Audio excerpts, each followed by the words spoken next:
Where that familia is, your favorite Puerto Rican, Brooklyn, Philly. Interesting. I just looked down at the bottom of the deck and I got this woman staring at me. So yeah, I'm back outside at the park. It's about 11 o'clock on a beautiful Sunday morning in Philly, where I am from. Well, technically, I was born on the island, beautiful Caribbean island of Puerto Rico. Then I was raised in Brooklyn, New York, primarily Bed-Stuy, do or die, right? The Stuyvesant neighborhood, and East New York too. A little bit of Brownsville, you know. Never snitch, never will, right? And then I like to say became cultured here in Philadelphia, right? The city of brotherly love and sisterly affection, right? So, okay, that was quite a little intro. And I'm hearing, yeah, that life is complex that way, right? Really diverse. Now I want to cross my legs. Wait a minute, what energy am I picking up on? Who we resonating with? Ancestors is bougie right now. Yeah, the energy, I feel like it done switched up. Wait, they said, wait a minute. Did I do this already? Yeah, something happened. I heard there's a shift in the atmosphere. Yeah, and I heard, I'm feeling myself. I'm feeling myself. I'm feeling myself. I'm feeling myself. I'm feeling my... And now I want to show off my HBCU shirt, right? I'm hearing 1854. We the first HBCU for sure, right? So something about being the first, right? I just heard intercontinental now. That's interesting. You see what I just did? What is going on here? The energy definitely shifted. This flew out. I just heard, I have a dream, right? That we would all get some tonight. That's interesting. That's not what he said, but there was a joke we used to say back in the day, right? In the Brooklyn way. Now I'm hearing Langston Hughes, Hold Fast to Dreams, HBCU, right? Langston, class of 1930. Ashe brother.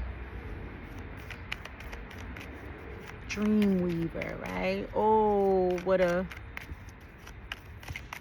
something where we weave, right?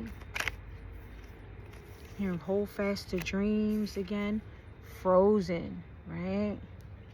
But in this picture, it's becoming unfrozen, right? The ice is melting away, right? Something about this is happening even in the dream state. Okay, they jumped right in, right? Very similar color scheme too. My eye landed on the little girl that's resting, right? So now I'm hearing something about the regulation of the nervous system, something about peace, feeling safe, secure, and at rest. I want to do all this, right? Now I'm thinking, ain't no mountain high enough, ain't no valley low enough, ain't no river wide enough to keep me from you, ain't no mountain high enough, nothing can keep me from getting to you. So maybe somebody is coming to you in your dreams, or, right, I'm hearing scratch that. For others, it's nothing can keep you from attaining your dream, right? That even in the physical state, if you can't see it, even if you feel like you've been frozen and now are just starting to unthaw, it's been always happening in the dream realm, right? Within your inner spirit, right? That although maybe external things have happened, life has maneuvered, and you've been up mountains and down valleys and crossed wide rivers, the constant has been that dream, right? Hence, hold fast to dreams. Hence, I had a dream, right? Little black boys and little black girls would walk and play with little white boys and little white girls. Something about a dream, right? Yeah, and now I'm seeing this as, you know how I just had it, cryogenesis or something like that. So what I initially thought about is when they talk about how people actually pay to be frozen in this state, in the hopes that my throat wants to lock up now, that in the near future or sometime in the future they can be revived and then live still in that future state, as opposed to allowing their body to just die and decompose in the ground. Again, it's a refusal to let a dream die. Yeah, hold fast to dreams, right? For if dreams go, life is a... Oh wow, I know that poem. It's one of my favorites. A winged bird that cannot fly, barren field frozen with snow. Because they're saying that's not the point, is to hold fast to it, right? And there's something about a resiliency that even when you thought you let it go, your spirit refused to let it go. I hear divinity, the divinity that lives within you refused to let it go. I hear your ancestors refuse to let it go. Your spirit guides, your angels, your faith, whatever you believe in, baby, refuse to let it go, right?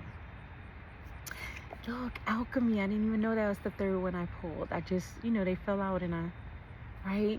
That through all you've been through, right? And dream weaver, right? To weave something, right? That I'm hearing, like to weave a basket, right? Okay, I'm jumping around because that's a form of alchemy, to weave something, to integrate it, right? That's what I'm hearing. But I want to get back to the frozen, right? And then that's the number 4 we were talking about here with the dream weaver, feeling safe and secure. 4, right? 4 legs to a table or to a chair. Stability, security, safety, right? And then it's 14 and 4, right? And then back to 1. Okay, wait. So the other thing I thought of when I thought of the frozen state is also a process that is done now in terms of like beauty treatment and self-care, where I think people have, like, is it cryogenesis chambers or something like that? I might be butchering that whole term, but that's what I'm hearing, something like that. So yeah, look, she looks intact still, right? Like, yeah, like, I don't know, now I'm hearing like Sleeping Beauty, right? And that's another thing I'm hearing. The dream state, or this frozen state, was intentional, right? It was in a way in which it kept you frozen, it kept you hidden. I'm hearing hidden in plain sight. Confirmation. Because if you would have bust out, I'm hearing, with all that was within you, right? Because you're the seed that can, like a seed, you contain everything you need, right? Within. And then it's nurtured through some other things out.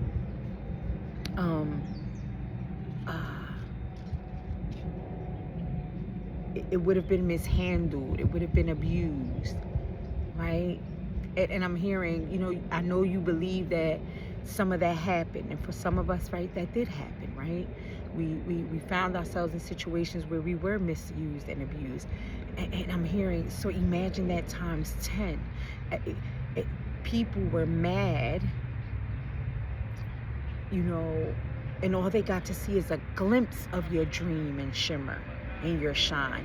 Imagine if they would have gotten the full picture, right? I mean, they would have tried to annihilate you, kill you prematurely, right? But it was important. It was divine planning, I'm hearing, that you remain hidden. It was a covering. It was a protection. Yes, for security, right? Safety. Um, uh, it was important that they disregarded and dismissed you. You know,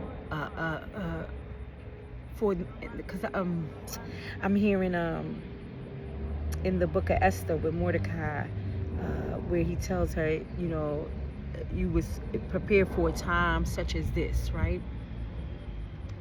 You know, when he told Esther, don't think yourself, you know, this is the way I hear it. Don't think yourself so much, such much, right? Because you're in the king's palace now, one of his concubines. That was divine planning, right? It was so that when this situation came up, right, the situation that her peoples encountered, right, she was positioned so that she can step in, right? And that's, it says something similar like that for you, right? For whoever I'm speaking to, whoever this resonates with, there has been a dream inside of you that has been kept, right? That it was important to hold fast to by you, right? And it was so important that it needed to be protected, right?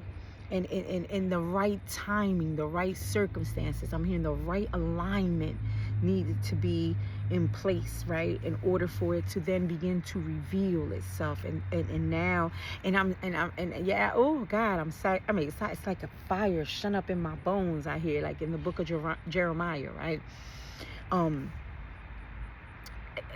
People are now seeing, and what they're seeing is a glimpse, right? Because many of you are bolder now, are coming out of your shell, are declaring and reclaiming your power in ways that you have not for years, I'm hearing, right? For some of you ever, right? Yes. Look how bold that looks, right? And you know, it says alchemy. And it's a one which would be kind of like the Fool's card I'm hearing. I go by interpretation. You know, I'm not a tarot genius reader or anything like that. I'm just obedient. I just want to do what I'm told to do by the divinity that I connect with within me and around me. So, but it looks like, I know that's not the wheel of fortune, but it looks like the wheel, but then the Fool, and then it's alchemy, right? I'm hearing you're the philosopher's stone, right? We all are, and it's a process of getting to that, right? Of turning that stone to gold, right? That's the real alchemist, right? It's not about an external object really to be turned to gold or not. I don't know. I ain't got nothing to do with it. We're talking about what we're talking about right here. You're that object, right? And you're turning yourself to gold, right? And not even turning, just bringing out, right? Because now I'm seeing when they are melting the gold, it brings out all the impurities. Is to, you know, they're putting it under this duress and in this intense heat, right? I don't know how many. Now I'm seeing the gold turning like that brick red, right? Because it's so hot, but it's bringing out. So I'm seeing the bubbling now, like of a cauldron, right? A bubbling up to bring it out. That's the alchemy is called. And if you want to take it away from all that woo-woo stuff, then as simple as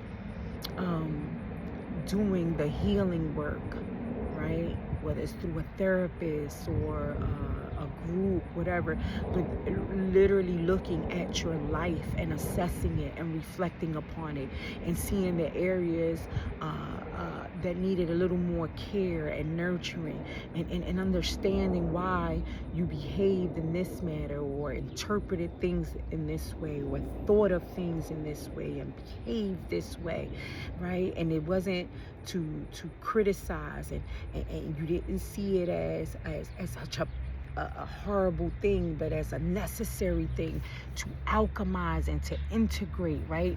I'm talking about wholeness and integration. That's the true alchemy, right?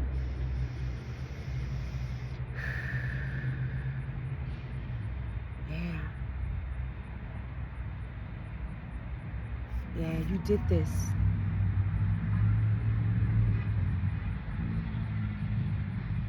And And look, that sword is going deep down into the ground. Then you have the water. So I'm hearing all the elements, right? And look, she's confident, right? And even so the bird is like the wind, right? The air, the water, the emotions. So the mind, the logic, the earth, right? Yeah, look. Oh, my nose is itching. Because at the core of the earth, right? We know that there's lava. I'm hearing. Don't touch the lava, or lava. I don't know. It's this game my grandkids, play on YouTube. There's a little song that does it, which is really something that we used to do back in the day too, which is interesting. But they made a whole like YouTube thing about it in a song, and somebody's getting paid to do that now. When we were playing that when we were little, but okay. Side note, but there's something. Yeah, about getting to the core, right? To the core of things, right? And now I'm seeing an atom. When you split an atom, being taken to science class. Now I'm seeing the elemental chart. What is it called? With hydrogen and oxygen and periodic chart, periodic elements chart. Ground zero, I'm hearing. From creation.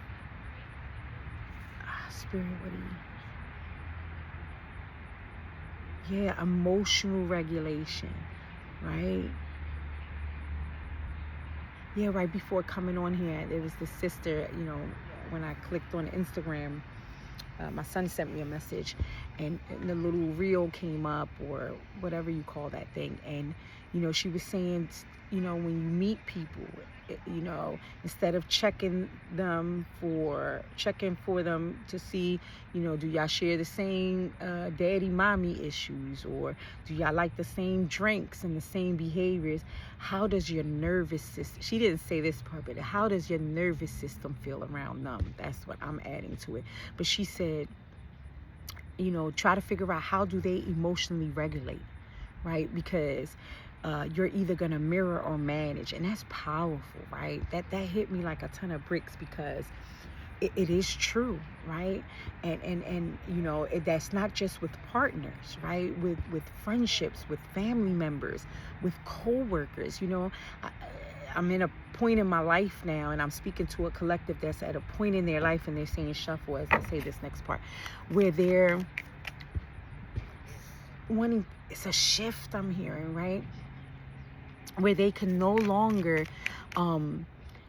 fit in spaces, and it's not that they ever fit, is that they force themselves to fit in it, right? For a array of reasons. No judgment zone here, right? I've done it, right? And I always think of that game I used to play as a little kid. I go back to kindergarten with this, where they would give us the whatever that little box was, the foundation, but it was to put in all the shapes, right? The square and the square, the circle, the triangle, and good job, you put all the pieces in, right? But there's it failed to tell us that we all didn't fit those shape molds, right? That some of us was a little, what would be considered wonky, I'm hearing, but it was never wonky, right? It was just different.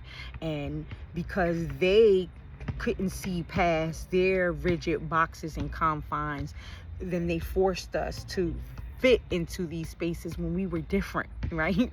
All different, right? Hence, why, we rep Raised Different, right? Raised Different is more than a clothing line for us. It's a way of life. It's a way of declaring, right? I will not be put into a box, right? I will not adhere to pushed agendas and stereotypes. I will not be pushed to the margins or the fringes and be marginalized, right? I will be seen, I will be heard, but for my authenticity, right? So it expands a clothing line. It's a way of life. It's actually a movement for us. That wasn't a plug, even though it sounded like, but that's what came out. So I'm just being obedient. But they're saying, yeah, it was just to make the point that we are different, and we all were raised different, even in the same household, I'm hearing Spirit say.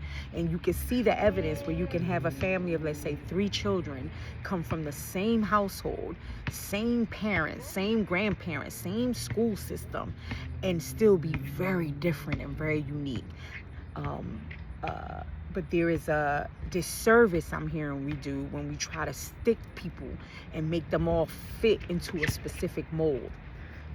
Where am I going? Where was I going with this, Spirit? I'm saying about the shapes, about being, okay, they say keep moving, consuming, right? Yes, because we're being forced and told that just to consume, right? And consume what the world dictates to you, right? Which then robs you from your authenticity, which then dismembers you, I'm hearing, causes a split in the psyche, causes dis-ease, causes, thank you, Spirit, dysregulation. And that's why the sister was saying, instead of checking, you know, she didn't say this part when I'm at, but I'm adding to you, instead of seeing if you get butterflies and if you get wet, you know what I'm saying, and you feel fireworks and all that, you know, how does your nervous system feel around this person, place, or thing, right? How does your nervous system feel in that job that you're working? Thank you, Lord, because that's where it's taking me back to. I'm currently in a place in my life where I've just forced myself to fit into places for an array of reasons. Again, there's no shade, no tea towards anyone. We do it for financial reasons. You know, we feel like we have to raise families and survive, for survival. But see, when we live in survival mode, we are always susceptible to that emotional dysregulation and being in fight, flight, freeze, fawn, and there's a couple more that they didn't came up with. But it's not authentic, right? Which then doesn't allow you to alchemize and wholly integrate into accepting and being all that you have and were created to be, right? Uniquely, right? Because you have a purpose in this life, and we need to see that, right? You add value, right? When you're in your authentic space, when you refine that philosopher's stone, when you alchemize it into your pure gold, right? Your pure essence, you. And the disservice that we do when we just consume and just regularly eat what's shoved into your mouth, right? Literally and figuratively, right?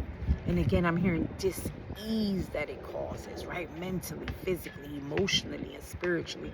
So I'm talking to a collective who refuses to do that. I'm talking to a collective who is being irritated in these places, but it's not, again, it's destined. It wasn't to hurt you. It's not to hurt you. It's to help you. I'm hearing, surprise, surprise, open your eyes to see that you are much more than the spaces and places and people you have limited yourself to be, or even forced yourself to be in, right?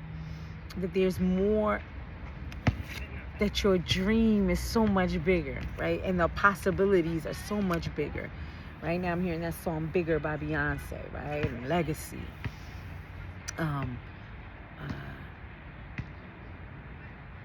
Yeah, and the dangers of just the consumption, right? And consuming is a 4-2, right? Again, we try to build our sense of security and stability off of that, right? That false consumption or that, right? So anyway, with being told, they want this one. Fear, yes. So ironically enough, the consumption is supposed to, according to the hype, right? To the media, to the news, would tell you it's supposed to help you and better you. But it works, it inverts on itself, and it actually causes more fear. Now I'm hearing fear mongering, right? But more of Ashung, Ashe, I see you, mama. So not just the ancestors and divinity, but Oshun is in the house. Oh, I love you, mama. And hence I started singing Ain't No Mountain High Enough because I went to go see Diana Ross last night in concert with my mother. And it was just beautiful seeing the boldness, the confidence, right? Yeah, I'm gonna use this word, regardless of what people say about her, what they think about her, or whatever.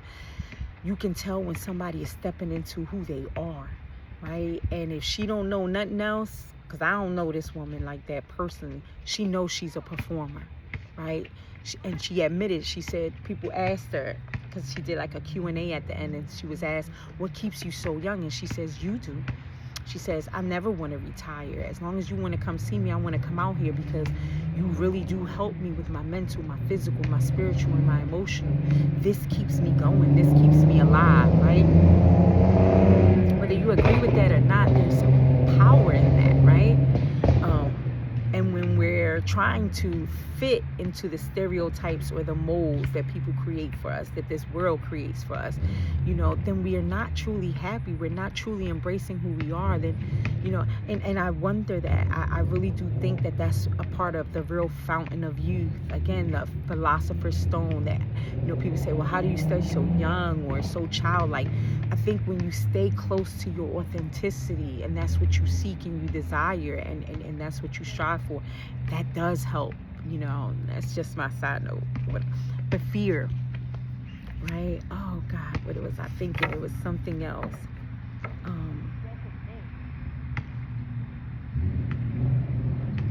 So consuming and actually more consumption, whether it's of social media or whatever, we think, because it's like it becomes a bottomless pit that's never satisfied because it isn't you. It's not authentic to you, I'm hearing.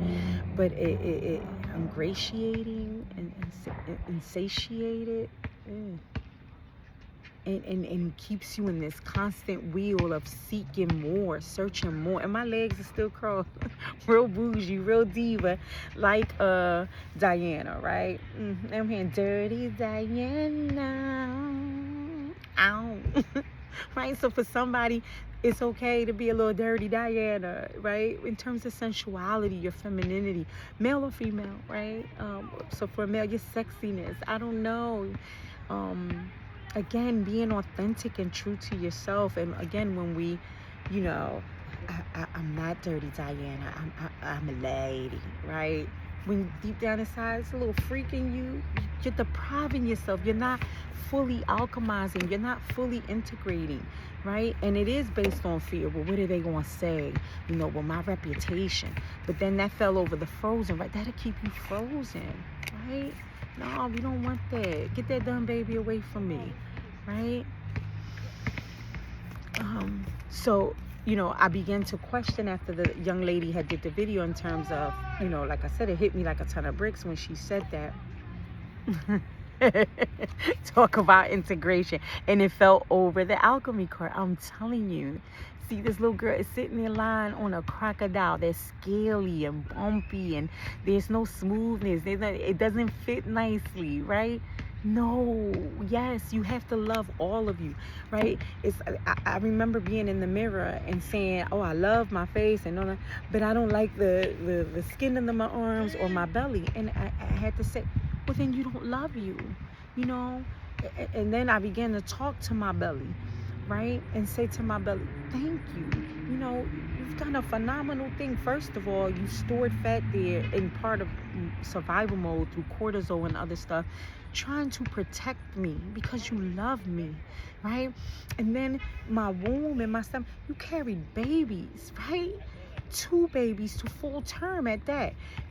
It was a wonderful thing. Thank you. And it was when I began to do that I began to see me in that. Because again, how can I say I love, all of me, and now I'm uncrossing my and getting like saying let's get gangster with it, right? I don't like my lips or my nose too big or. Wait, what? According to whom? According to what? And when you ask yourself those questions, it's usually other people's standards. And then that would mean that you were born somehow not right because your nose looks a certain way or you have certain kind of lips or hair texture. Who the fuck, right? Who has the right to tell you that, right?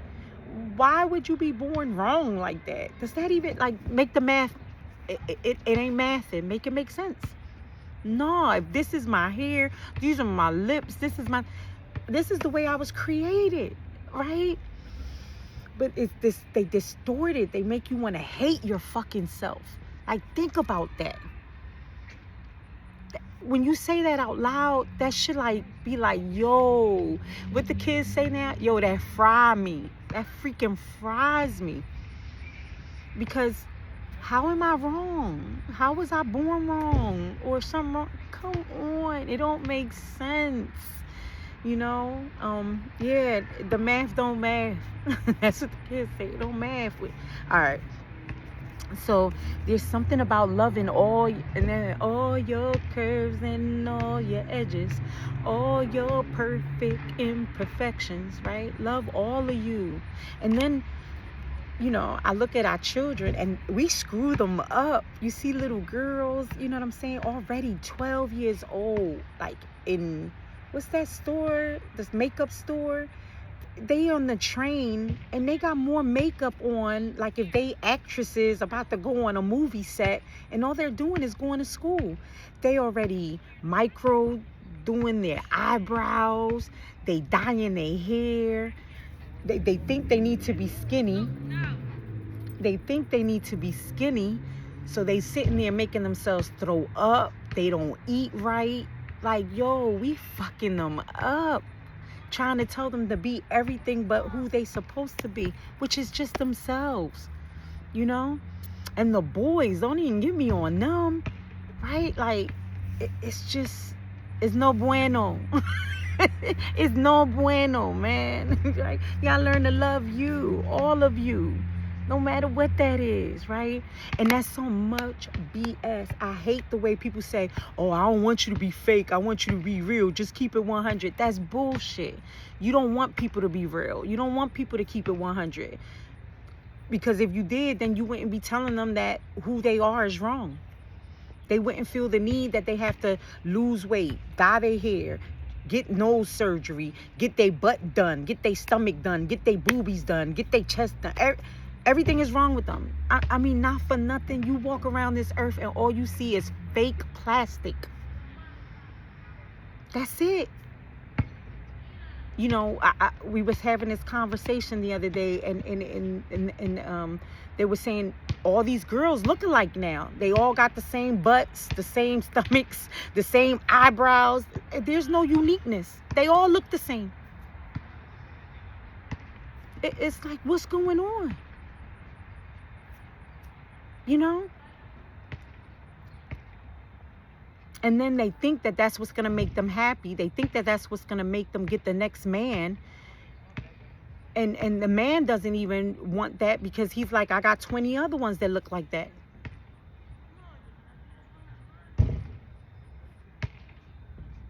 Yeah. I went on a little... Back to authenticity. Back to truly loving yourself. Right?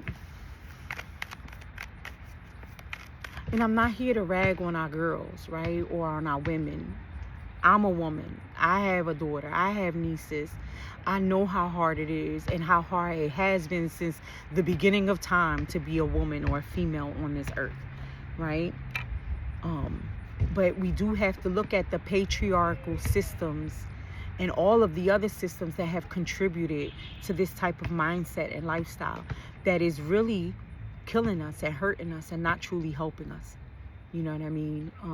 And again, I'm not saying people shouldn't get plastic surgery. People shouldn't. That's not my job. I'm not here to judge nothing.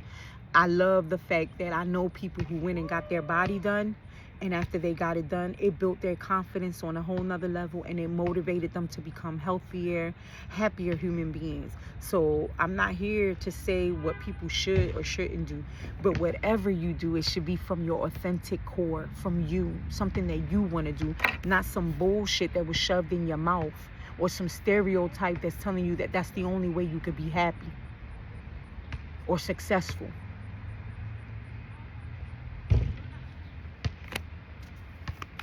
Back to Diana Ross, some people would say, oh, what she did to Effie White and shit was some effed up stuff, or that maybe she did some trifling stuff to way to get it on up here. I don't know her life.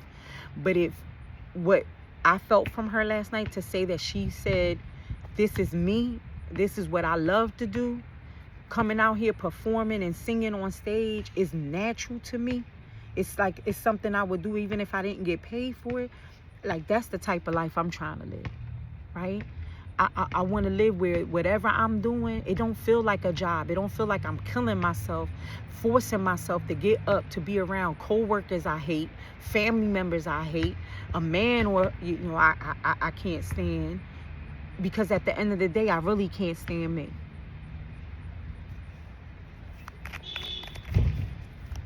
So yeah, back to that original thing about when she says, check your nervous system, check how other people regulate their emotions.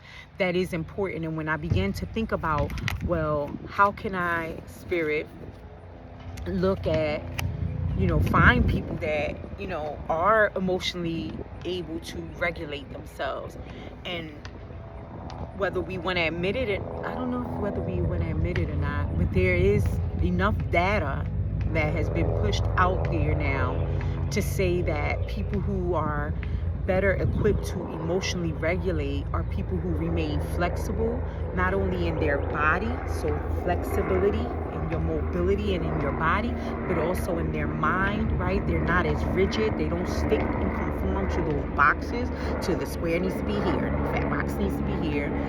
So there's a great sense of flexibility and mobility. You know, think of a tree or the bamboo, right? It knows how to sway with the wind, whereas when it's rigid, it breaks, right?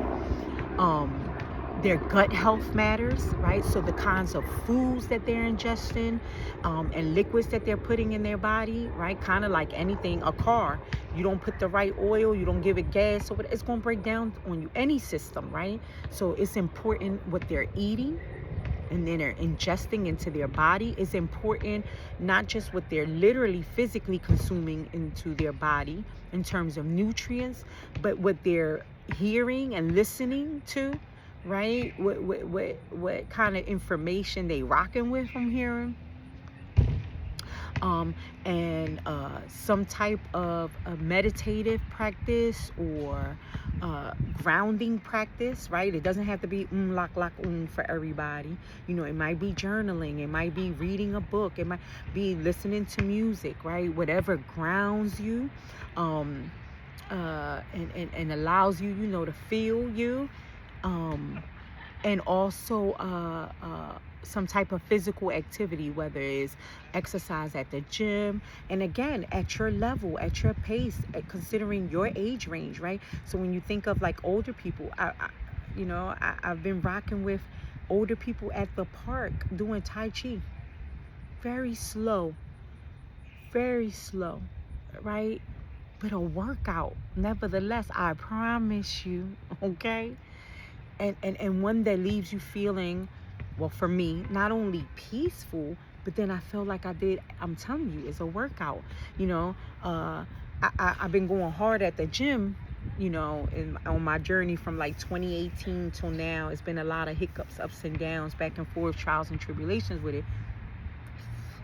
And then lately I started exploring, like I said, Tai Chi and chair yoga.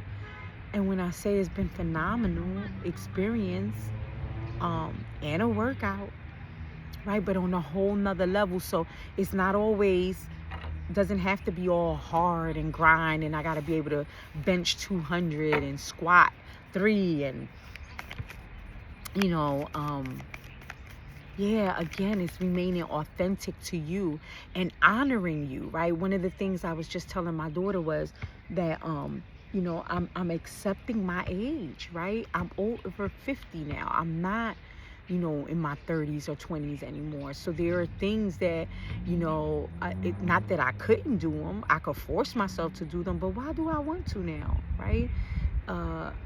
So even in my exercise and in my nutrition and in my daily chores, I want to honor my body. I want to honor my temple, right? I want to respect me. and make sure that everything I do, I'm being considerate of me, right?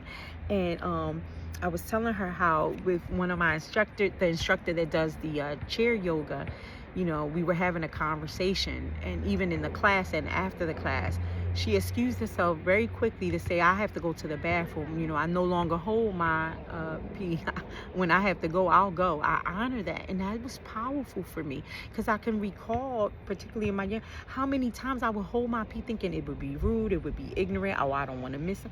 I was being rude and ignorant to me, to my womb, to my bladder, rather, right?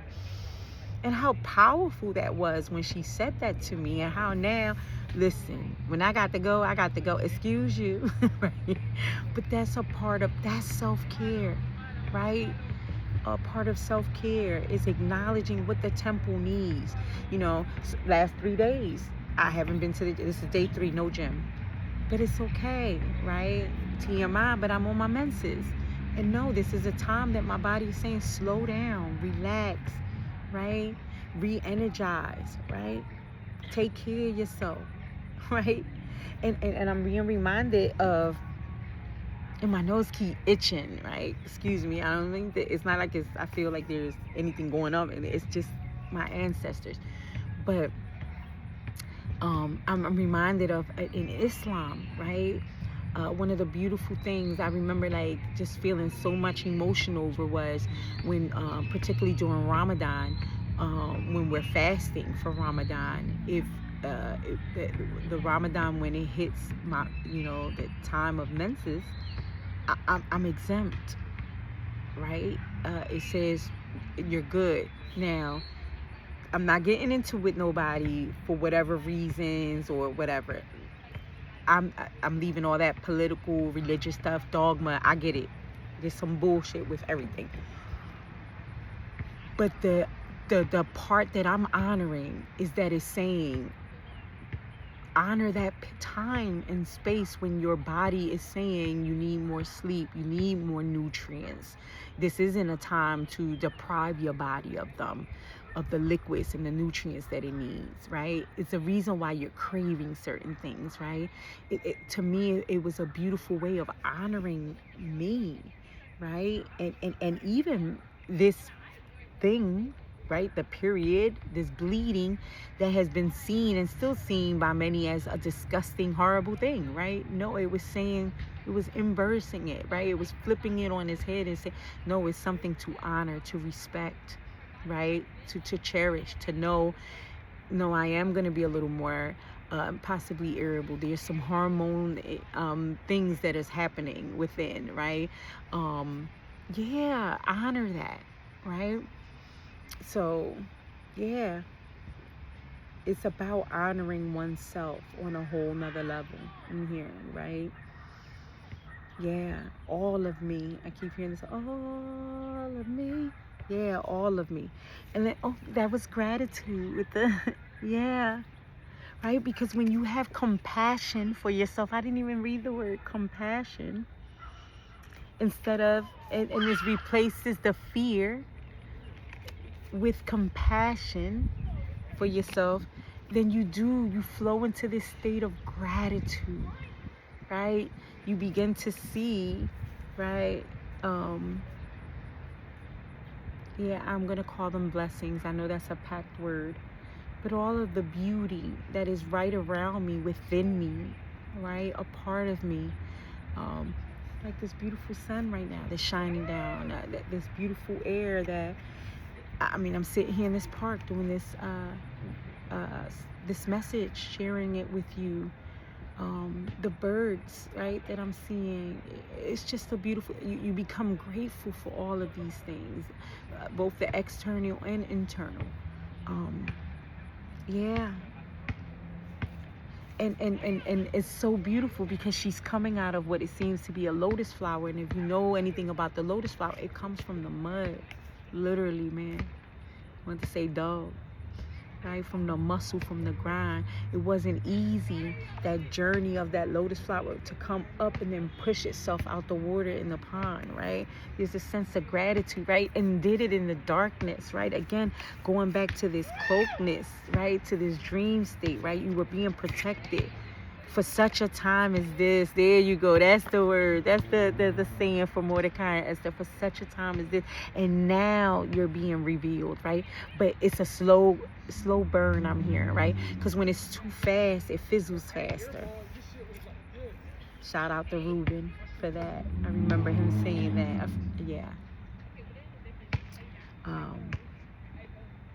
That when you move fast into something, and this person was referring to it in a relationship, you know, fast can fizzle fast, right? But when there's a slow burn, like that lotus, right? Like me, like you know, throughout our life, right? It's been a process to then immerse into this beautiful lotus flower, right? That opens and blossoms this way, right? But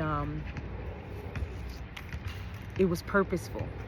Even though I'm hearing it felt lonely, right? Here she's by herself, right? The butterfly is by itself in that cocoon when it's fully liquefies itself, right?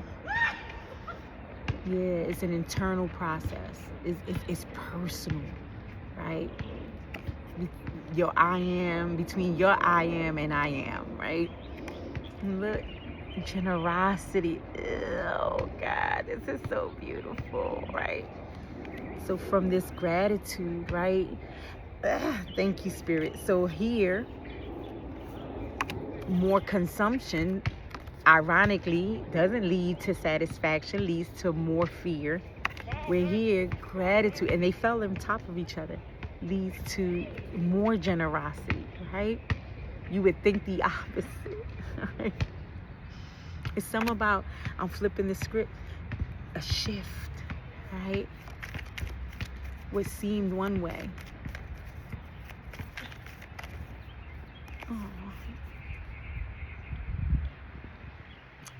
Oh. Now that's crazy.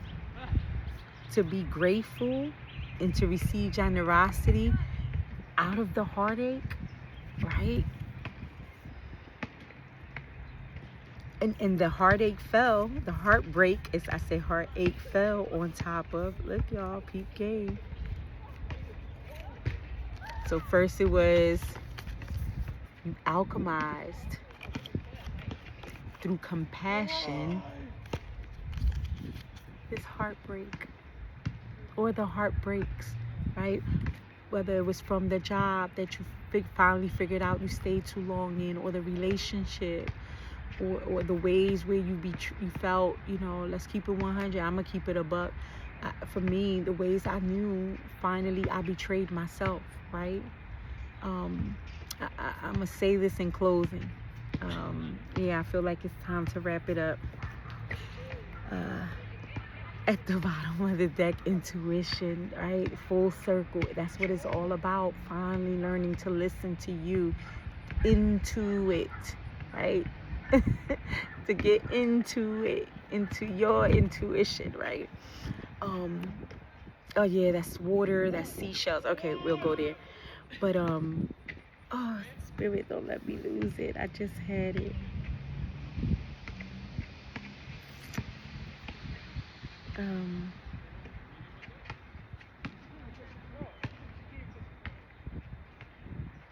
Oh, thank you, Spirit.